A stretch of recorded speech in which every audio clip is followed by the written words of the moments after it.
Chapter 1.0 Theory. Life is a spiritual quality. It has 4 basic abilities. 1. It can bring things into existence. 2. It can take things out of existence. 3. It can know. 4. It cannot know. These actions are accomplished by postulates.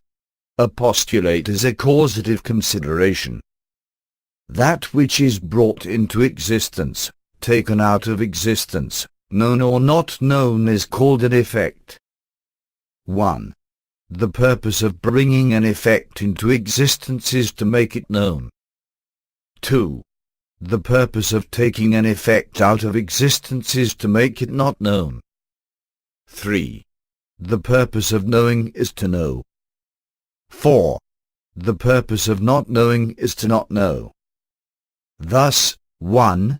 To make it known, and 3. To know, and 2. To make it not known, and 4. To not know, are complementary postulates. They enhance affinity. Thus, 1. To make it known, and 4. To not know, and 2. To make it not known, and 3. To know, are conflicting postulates. They lower affinity. Conflicting postulates are called a game. The purpose of a game is to have fun. All conflicting postulates are essentially a game, though it may be called other things. Due to contagion with opposing postulates, all games tend to reduce the ability of the being to postulate. The power of a being is his ability to make his postulates effective. A game is won when the loser becomes convinced of the opponent's postulates. Thus, all games are essentially contests in conviction, and all failure is basically postulate failure. Those things which have been variously called engrams, traumas, etc. will be found upon examination only to consist of postulate failure. Postulate failure is known as an overwhelm. Overwhelming the postulate of an opponent in a game is known as an overt act. Having one's own postulates overwhelmed is called a motivator. Editor's note. A motivator gives one justification, or a reason, to retaliate. It motivates. End note. Having one's own postulates overwhelmed is called a motivator. The difference between win/lose and overt/motivator is a very fine one, and is determined solely by the considered value of the game. If the game is relatively trivial, then win/lose is applied. If the game is serious, that is, important, then overt/motivator is applied. In that the winning of a game brings about the end of the game, and thus the loss of the game itself, winning and losing are junior considerations to the actual playing of the game. Thus the playing of the game is senior to the consideration of win/lose. It is a rule of all games that intentionally lowering one's ability in order to be more evenly matched with the opponent leads inevitably to the state of an enforced loss of the game. Thus, the paradox of all games. A. All games are played for fun.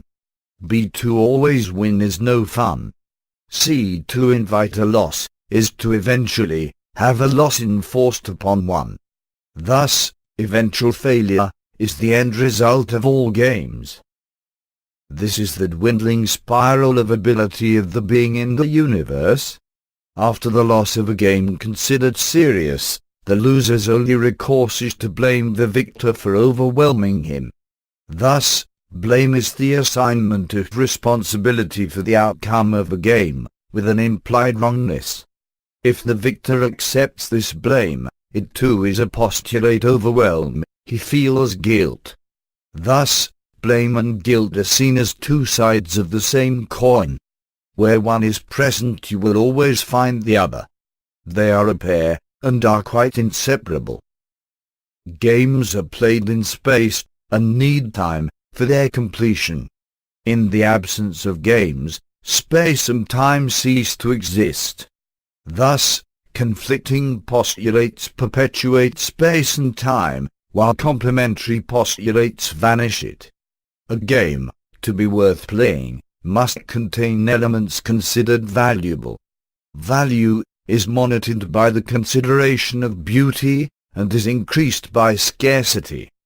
But as both the effect and the consideration of value or beauty are generated by life, then life has a senior value to all things. Civilizations invariably decline when this truth is lost. Complementary postulates enhance life. Conflicting postulates detract from it. Thus, games, although considered fun, have the liability of lessening the amount of life the being possesses. Games, by their very nature, can become compulsive, and result in a lessening of life, to such a degree, that the true nature of life, postulates and games themselves become unknown to the being. This state of affairs is only resolved, in the final instance, by the application of complementary postulates. Thus complementary postulates, when applied, have the ability to dissolve all games. The four basic actions of life each have a twin postulate structure. 1. The postulate bringing the effect into existence, and the postulate that it shall be known. 2. The postulate taking the effect out of existence, and the postulate that it shall be made not known. 3. The postulate to know the effect, and the postulate that it shall be made known. 4. The postulate to not know the effect, and the postulate that it shall be made not known. Thus, in each of the basic actions, each postulate complements and enhances its twin. Thus, the postulate structure between beings is 1. Self, make known. Not self, know. 2. Self, make not known. Not self, not know. 3. Self, know. Not self, make known. 4. Self, not know. Not self, make not known.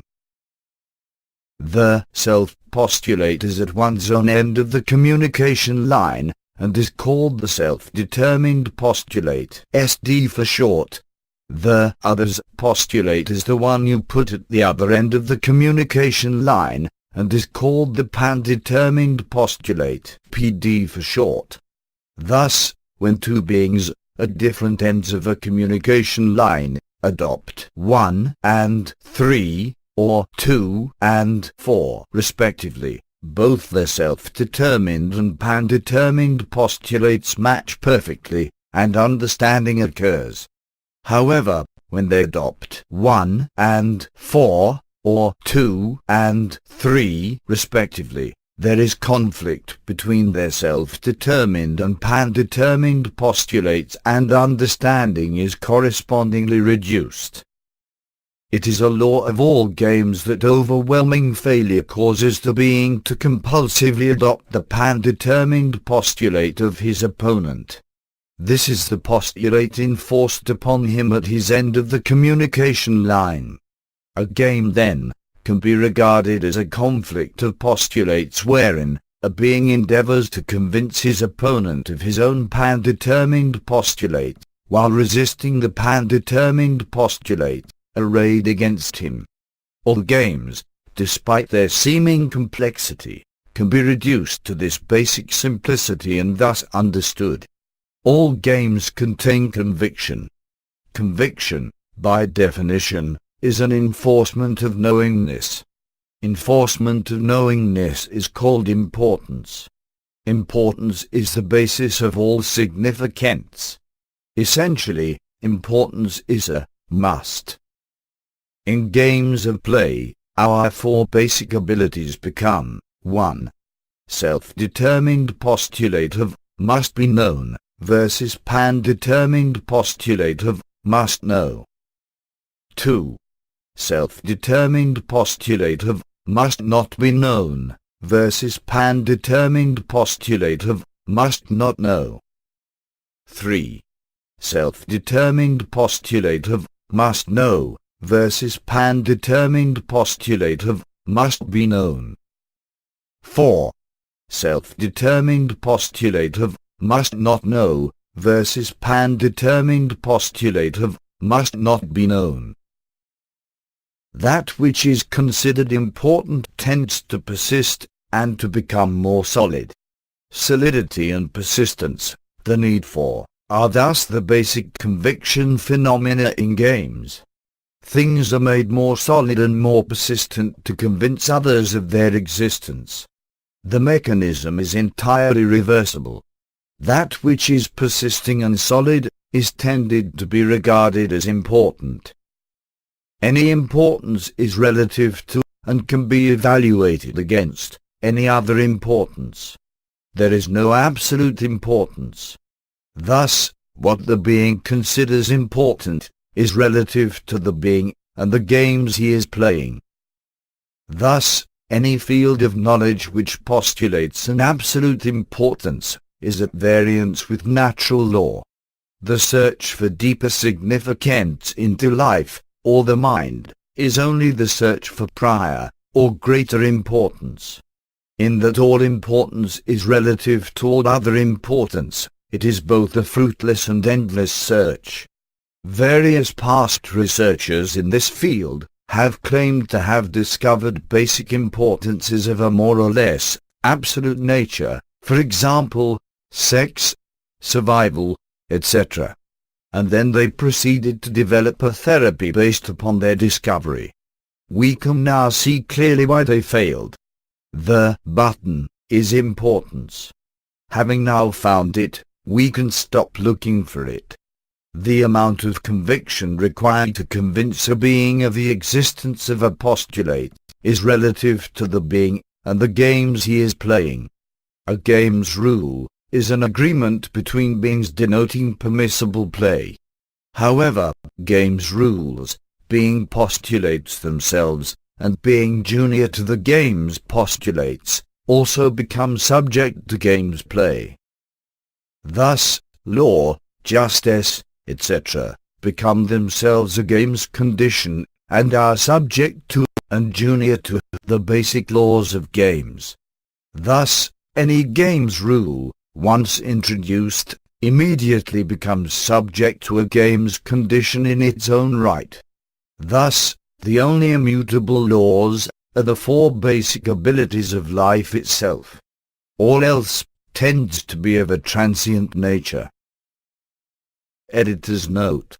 The original text displays a crisscross with arrowheads at each end.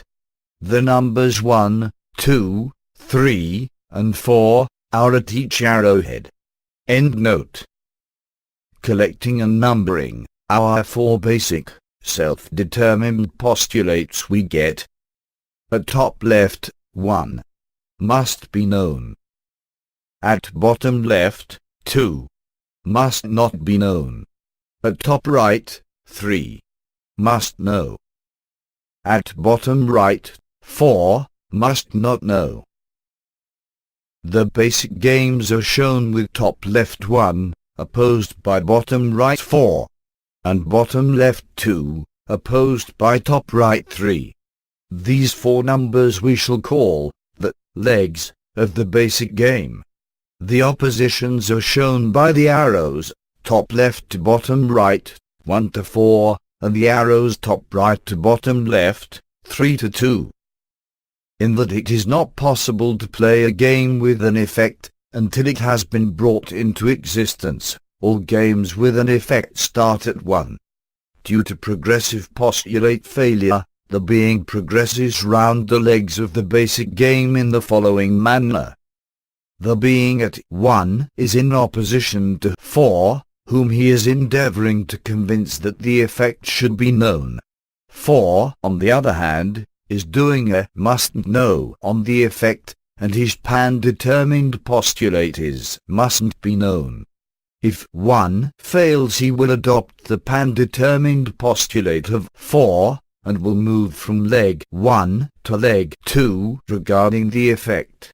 He has now left the old game, and is confronted with a new opponent, 3, who is endeavoring to know the effect. Failure in this new game will result in 2 being forced to adopt the pan-determined postulate of 3, which is must be known. However, he can no longer adopt this postulate regarding the effect, for it is already in failure from the earlier game, so he now leaves 2 and adopts the valence, that is, identity, of 3 and maintains the postulate must know regarding the effect. He is now in opposition to his own old identity, 2, and carries the self-determined postulate of must know, with the pan-determined postulate of must be known. Further failure causes the being to adopt the pan-determined postulate of 2, must know, and so sink into leg 4 with a self-determined postulate of must not know. In this new and final game with the effect, he is opposed by 1, must be known, regarding the effect. Failure in this game will force him to adopt the postulate must know. However, he cannot adopt this postulate regarding the effect as it is already in failure. So he goes into the valence of 1 and henceforth operates with a substitute effect. This is forced, for an examination of the situation will now show that all 4 postulates, both as self-determined and pan-determined, are now in failure, so no further game with the original effect is any longer playable. This cycle is known as the postulate failure cycle regarding an effect. The route around the legs is, editor's note, at this point the original text displays a 1, 2, 3 and 4, as in the previous graphic. An arrow goes from 1 down to 2. An arrow from 2 up and across to 3. An arrow down from 3 to 4. And an arrow from 4 up and across to 1. End note. The 4 legs constitute the 4 legs of the goal to know. All other goals likewise have 4 legs, but an examination of them will reveal that without exception they are all methods of making known, making not known, knowing, or not knowing. Thus, they are junior to the goal to know and we need not consider them. The past of the being, then, will be found to consist of the various vicissitudes he has encountered on the legs of the goal to know, regarding a succession of effects and substitute effects. If desired, this route can be traced back through time. Editor's note: here, the original text displays a chart. The chart's title is Postulate Failure Cycle Chart, regarding an effect.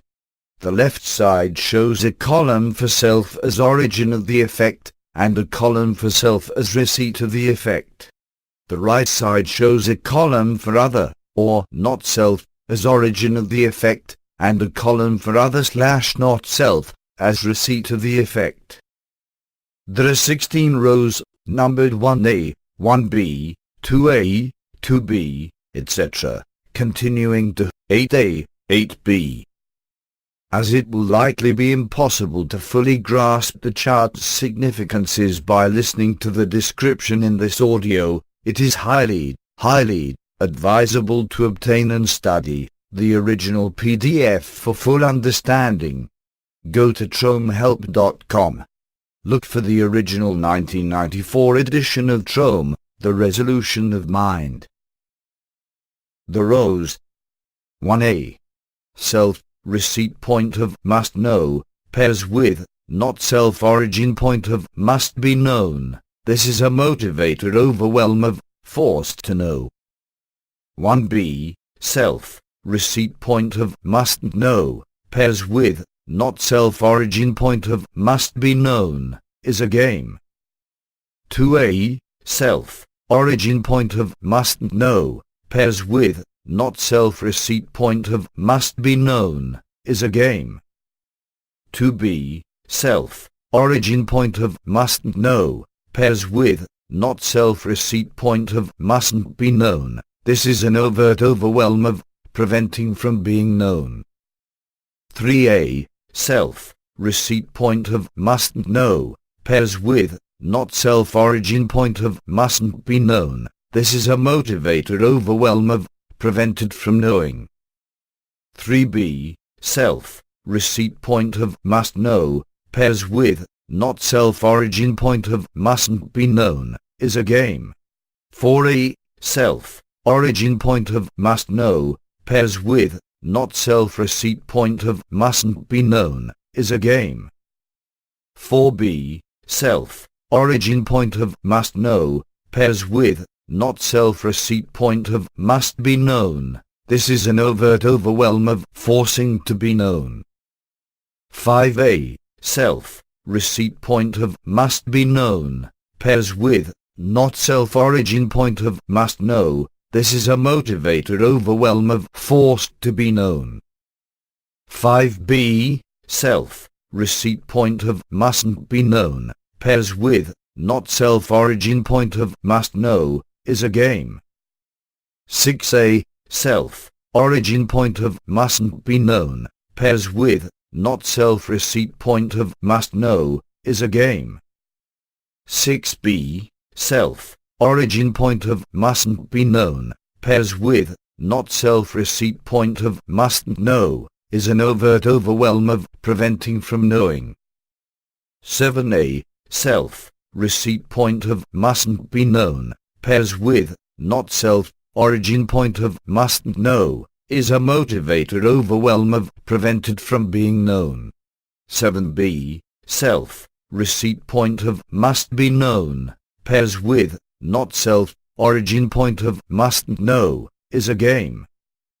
8a. Self-origin point of must be known pairs with not self-receipt point of mustn't know is a game.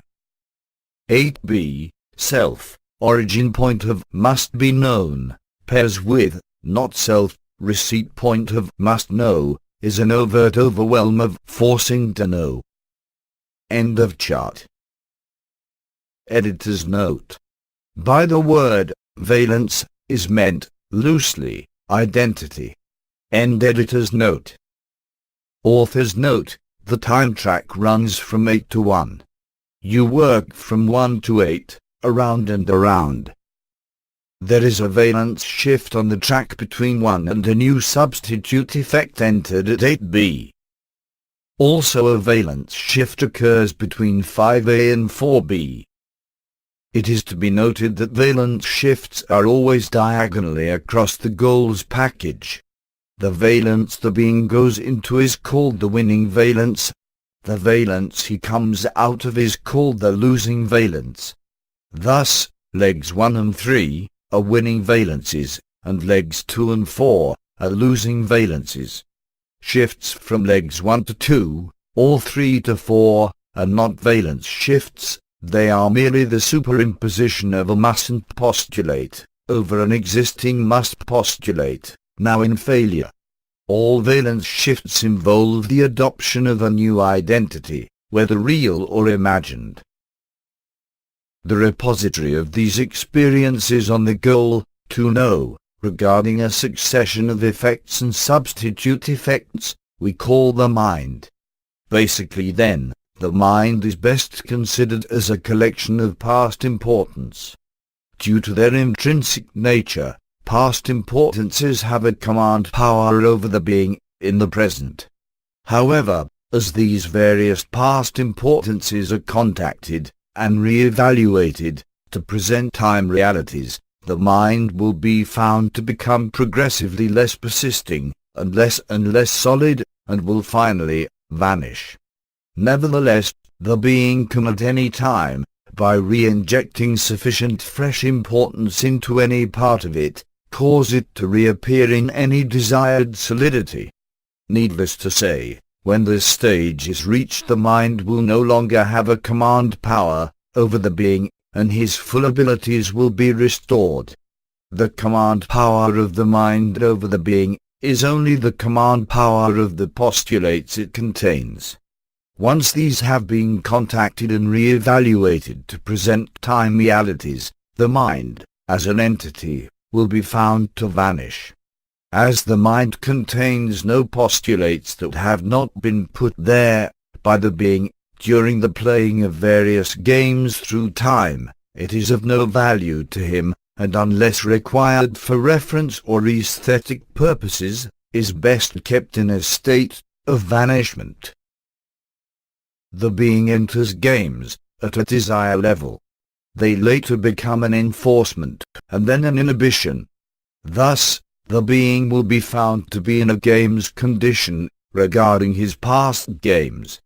As the repository of these old games is called the mind, the being will be found to be in a game's condition with his own mind. As the mind only contains his own past postulates, he cannot possibly ever win the game against his own mind. It is the one game he can only lose. Extreme examples of failure in this game we call insanity. What is called the enigma of the mind is the result of the compulsive game's condition that the being is in regarding it. The attitude of the being towards his mind, or any part of it, can only be one or another of the legs of the goal, to know. Thus, the mind exhibits the following phenomena. Any attempt to create an effect upon it, that is, must be known, will cause it to resist the effect, that is, mustn't know. The greater the attempt to create an effect upon it, the more resistive it becomes. Any attempt to withdraw from it, that is, mustn't be known, will cause the mind to seemingly pursue the being, that is, must know. Hence, the well-known feeling of being stuck with one's own mind. Any attempt to know the mind, that is, must know, will cause the mind to seemingly adopt a mustn't be known, and become progressively more elusive. Any attempt to resist the mind mustn't know, will cause the mind to immediately enforce itself upon the being must be known, and overwhelm him. It is only this compulsive game's condition that a being gets into regarding his own mind, and an ignorance of its true nature, that has defeated past researchers in this field. It has the well-deserved reputation of being the most difficult subject of all to discover anything about. This compulsive game's condition between the being and his own mind also accounts for the widespread apathy we encounter when the subject of doing something about the mind is mentioned, for most beings have long since fought themselves to a standstill on this subject. They have become resigned to what they consider the inevitable. Thus, it can be clearly seen that the mind can never be resolved by going into a game's condition with it, for, whichever role the being adopts, his mind will invariably overwhelm him. The key to the resolution of the mind then lies in exercising the being, in the discovery and creation of complementary postulates, and, transiently, in unraveling the tangled mass of conflicting postulates that his mind has become. The mind, being a repository of old games, which are postulates in conflict, has no defense against the application and re-injection of complementary postulates regarding the effects it contains. In short, we vanish the mind by progressively getting the being to create and do exercises in complementary and conflicting postulates. To create and experience, overt and motivator overwhelms, play games, and generally bring back under his own determinism these four basic postulates, both as self-determined and pan-determined, which go to make up the interchange we call life. En route he will discover, or rediscover, all there is to know about life. He will also discover his true nature, as a spiritual being. Knowing the anatomy of games and the postulate failure cycle, it is now possible to list all conceivable classes of overts and motivators regarding an effect. It's also possible to list them in the order in which they were accumulated through time. Each leg of the goal, to know, has its own overt and motivator, giving us a total of 8 classes in all. First leg. 1. Forcing to know. Overt. 2. Prevented from being known. Motivator. Second leg. 3. Preventing from knowing. Overt. 4. Forced to be known. Motivator. Third leg. 5. Forcing to be known. Overt. 6. Prevented from knowing. Motivator. Fourth leg. 7. Preventing from being known. Overt. 8. Forced to know. Motivator. If one wished to address these regarding a specific effect on a being, one would of course work backwards from 8 to 1, as the most recent experiences, those from number 8, tend to occlude the earlier ones. Thus, to remove the command power of any effect from the mind, it is only necessary to discharge these various overts and motivators where they appear on the time track. As can be seen, there are only 4 classes of overwhelm, and each has a common name in our language, as follows. Forcing to know, infliction. Preventing from being known, rejection.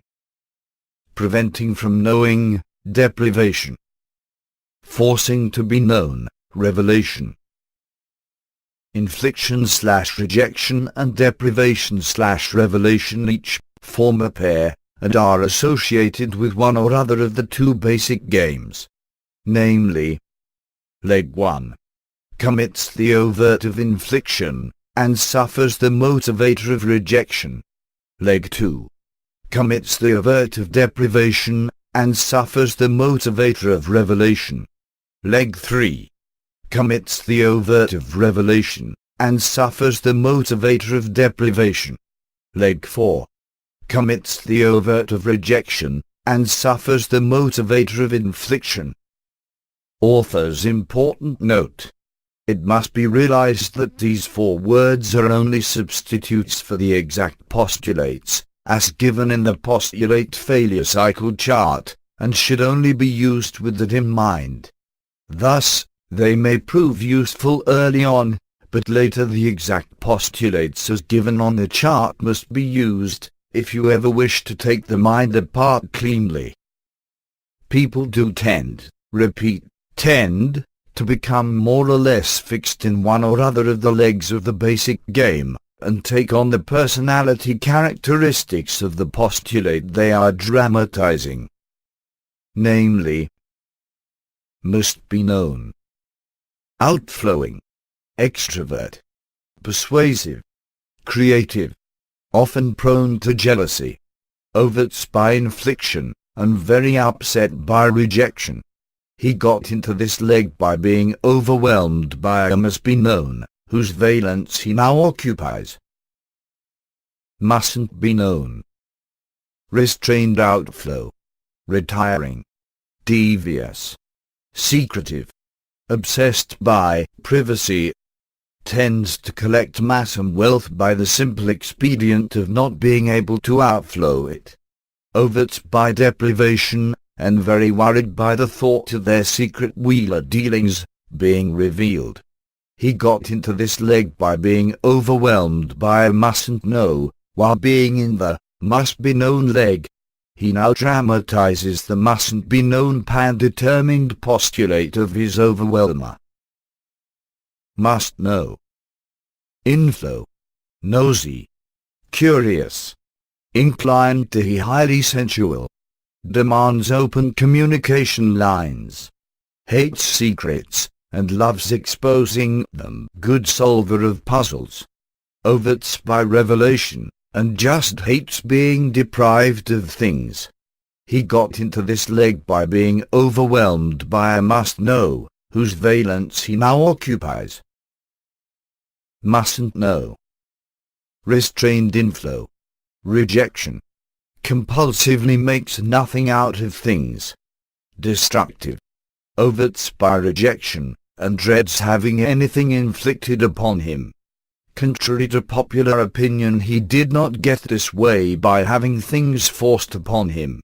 He got into this leg by being overwhelmed by a mustn't be known while being in the must know leg.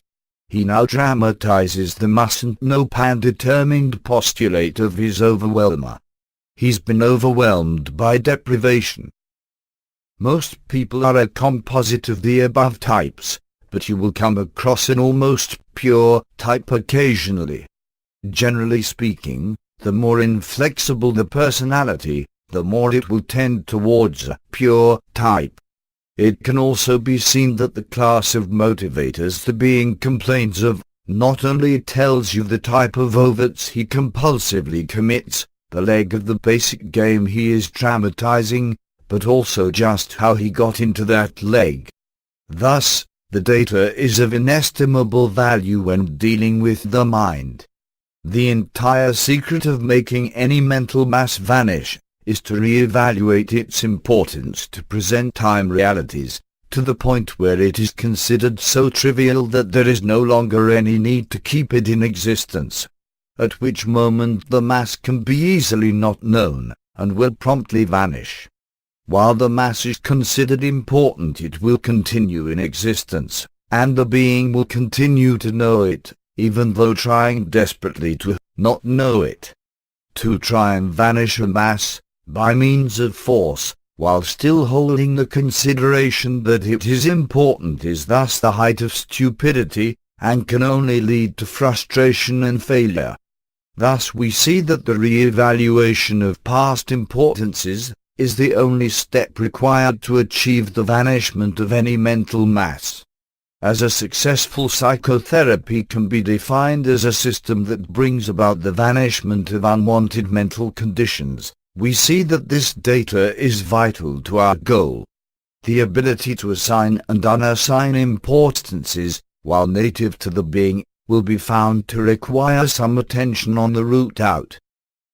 The assignment of the consideration of unimportance to a mental mass, after having considered the mass important, is merely an attempt to devalue it, that is, mustn't know, and is just another method of attempting to vanish it by means of force. Hence, we have no need to consider the subject of unimportance.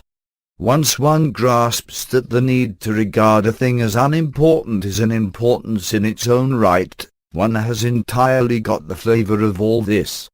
The button is importance. The unimportance comes out in the wash. The being, in his progressively more and more violent game's condition, with his own mind has endeavored to devalue it, in the hope that it will go away and leave him alone. The cycle has been mind considered as a series of past scenes. Mind considered as pictures of past scenes. Mind considered as memories, having no object in existence. Mind considered as configurations in the brain. The truth is that we have a being who can look at scenes. He can look at now scenes, and he can look at then scenes. The only difference is that then scenes are scenes of then, and now scenes are scenes of now. If then seems less real than now, it is only because the being has made it so. A being can only communicate across a distance. He cannot communicate through time.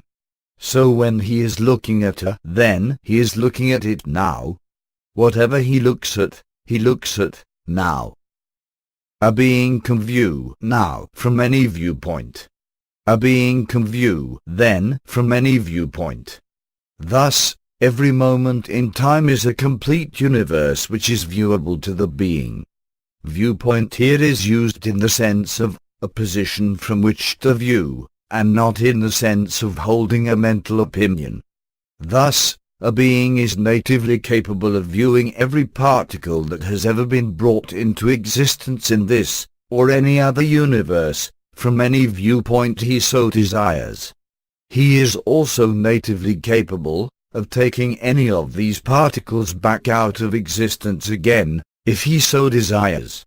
Whether or not he can get agreement from others on this latter step is merely a matter of how convincing he is to others, and is not a prerequisite to the accomplishment of the feat. That others may choose to keep these particles in existence, still is, in the final instance, entirely their concern. Thus, you can walk out of the trap without the need to take everyone else with you. Believing differently is, not to grant others the right to their own convictions, a trap all of its own.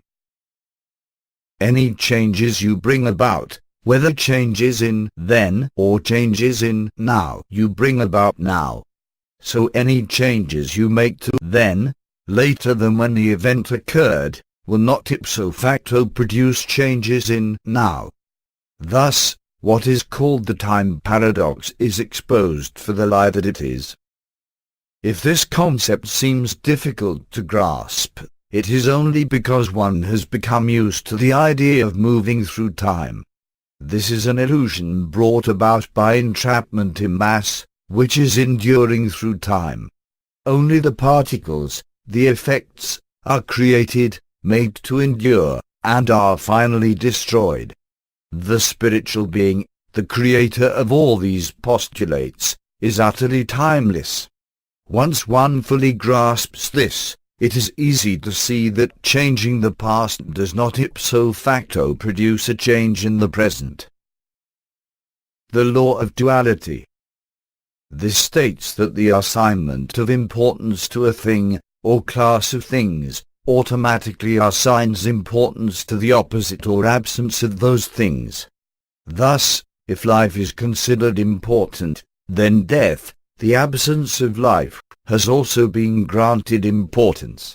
If the concept of self is considered important, then the concept of not-self is thereby also granted importance. From this law we see the proliferation and self-perpetuating nature of games.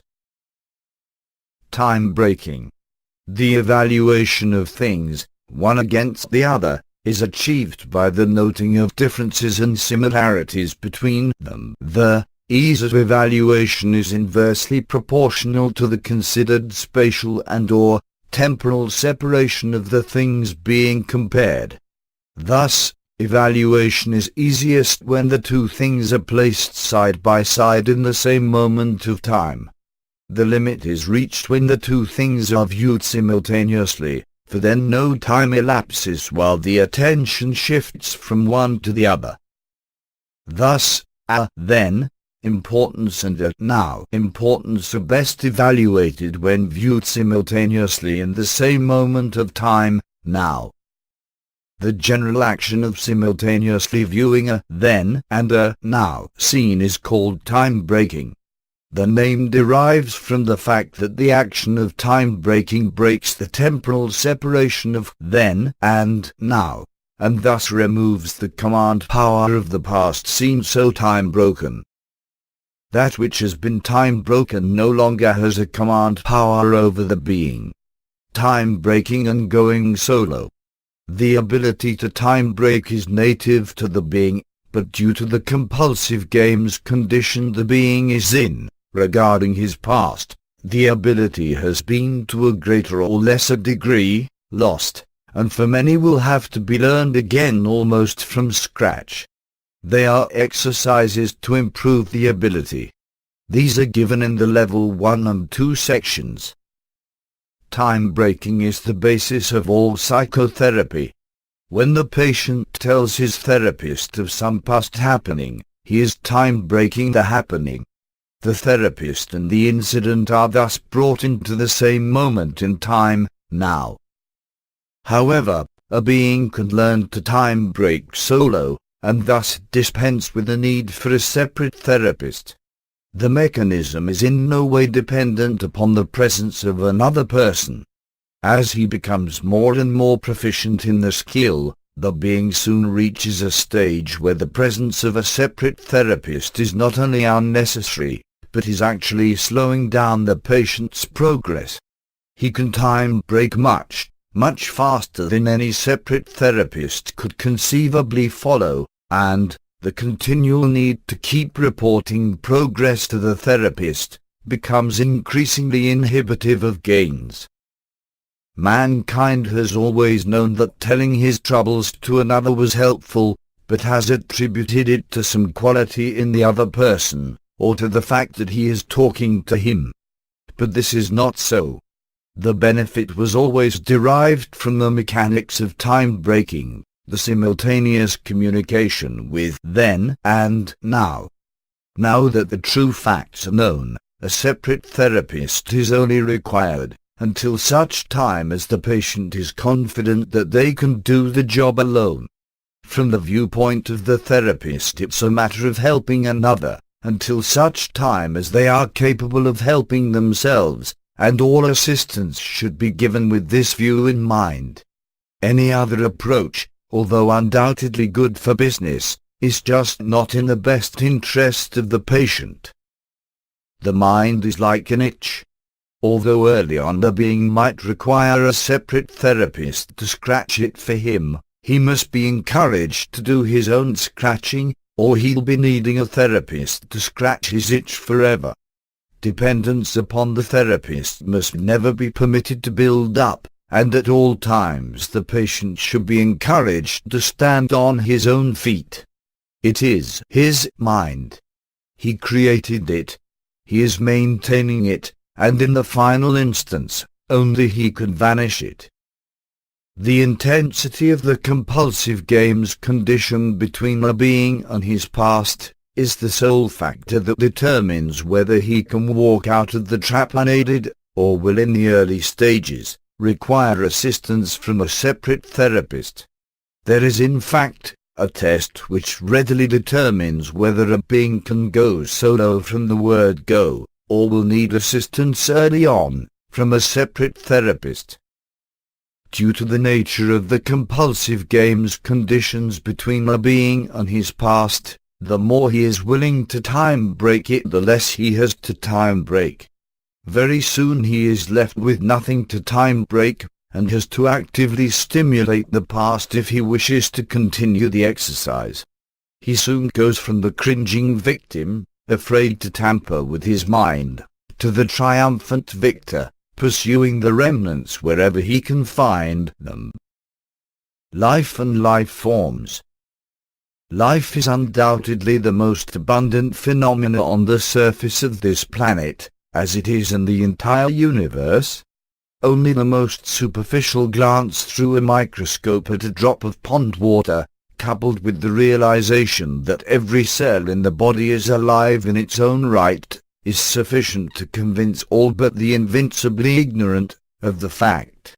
A life form is an aggregation of cellular life, organized and directed by higher life in a hierarchy that leads up to the being who answers up when his name is called. He is the one who does the exercises.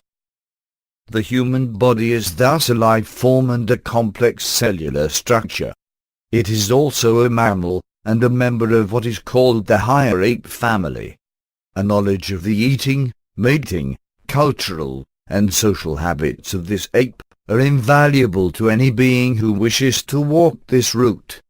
Know this ape, whose body you currently consider yourself a part of. For such knowledge will bear you in good stead. Many a person has spent half their lives at war with one or other of this ape's inherited social or cultural habits, and have at last gone to their graves, defeated in the struggle. When you try and fight this ape's evolutionary history, you always lose. He has certain basic requirements, and a number of quaint behavior patterns. Learn to live with them, for you will not change him by fighting them. You'll only make him ill, and yourself miserable. Ignorance of the true nature of the human ape as a life form has caused untold misery down the ages. If you walk this route far enough, you will one day walk away and leave this ape, but you will never be free of him until you understand him intimately.